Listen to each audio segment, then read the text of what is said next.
नमस्कार। आज इस वीडियो में हम नौरंगिया कविता के दूसरे पद्यांश का भावार्थ समझेंगे। इससे पहले वाले वीडियो में मैंने आप लोगों को पहले पद्यांश के भावार्थ को समझाया था। दूसरे पद्यांश में देखा जाए तो कुल 6 पंक्तियाँ हैं और इन 6 पंक्तियों में जो कठिन शब्द के अर्थ है वह इस प्रकार है।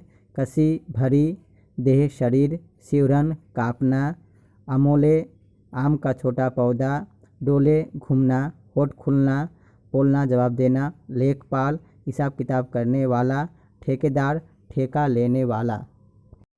दूसरे पद्यांश की पहली पंक्ति है। कसी देह और भरी जवानी, शीशे के सांचे में पानी। इस पंक्ति में कवि ने नौरंगिया के शारीरिक सौंदर्य का चित्रण करते हुए कहा है कि वह एक सुंदर युवती है, दिखने में काफ़ी आकर्षक है, उसका शरीर कसा है और जवानी से भरा हुआ है। कहने का अर्थ यह है कि वह युवावस्था को प्राप्त कर चुकी है, युवावस्था की दहलीज पर कदम रखी है और शीशे के सांचे में पानी के जरिए कवि ये कहना चाहते हैं कि नौरंगिया अत्यंत सुंदर युवती है, उसका शरीर शीशे जैसा चमक रहा है। ऐसा लगता है मानो किसी ने शीशे में पानी को डाल दिया हो। अगली पंक्ति है।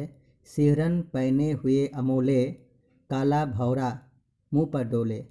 सिहरन कांपना, अमोले आम का छोटा पौधा, अर्थात आम का छोटा पौधा कांपता है। कैसे? हवा की हल्के झोंके से। कवि कहते हैं कि आम के छोटे छोटे पौधे हवा के हल्की झोंकों से हिलते हैं, कांपते हैं। काला भौरा, यहाँ कवि ने नौरंगिया के काले काले बालों को काले भौरों के समान बताया है। ऐसा कवि ने रंग की समानता के आधार पर कहा है, क्योंकि दोनों के रंग काले होते हैं। कहने का अर्थ है कि नौरंगिया के मुंह पर जो बाल लटक रहे हैं वे काले भौरों के समान लगते हैं। अब हम इस पंक्ति का पूरा अर्थ समझते हैं।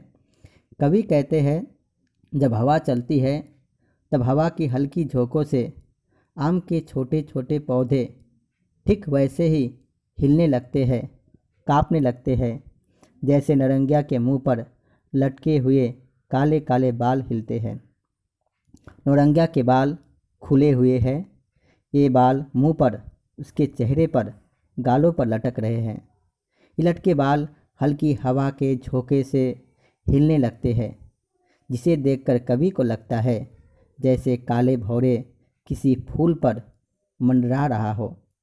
इसे हम इस प्रकार समझ सकते हैं कि नौरंगिया के मुंह पर लटके हुए बाल काले काले भौरों के समान लगता है, मानो वे किसी फूल पर मंडरा रहा हो। अगली पंक्ति है। सौ सौ पानी रंग धुले है, कहने को कुछ होठ खुले है। सौ सौ पानी रंग धुले है का अर्थ है नौरंगिया के शरीर का रंग पानी की तरह साफ है, गोरा है। इस पंक्ति का बहुत ही सरल अर्थ है। कवि कहते हैं नौरंगिया के शरीर का रंग साफ है, गोरा है, उसके होठ हमेशा कुछ न कुछ कहने के लिए खुले रहते हैं। वह हर किसी से बात करती है, गलत कहने वाले को जवाब भी देती है, उसका विरोध भी करती है। अद्भुत है ईश्वर की रचना, सबसे बड़ी चुनौती बचना। कवि ने नौरंगिया को ईश्वर की अद्भुत रचना कहा है, नौरंगिया को ईश्वर की श्रेष्ठ कृति कहा है, क्योंकि वो अत्यंत सुंदर है, उसका रंग साफ गोरा है, वह देखने में बहुत आकर्षक है। उसकी सुंदरता के विषय में जितना कहा जाए उतना ही कम है।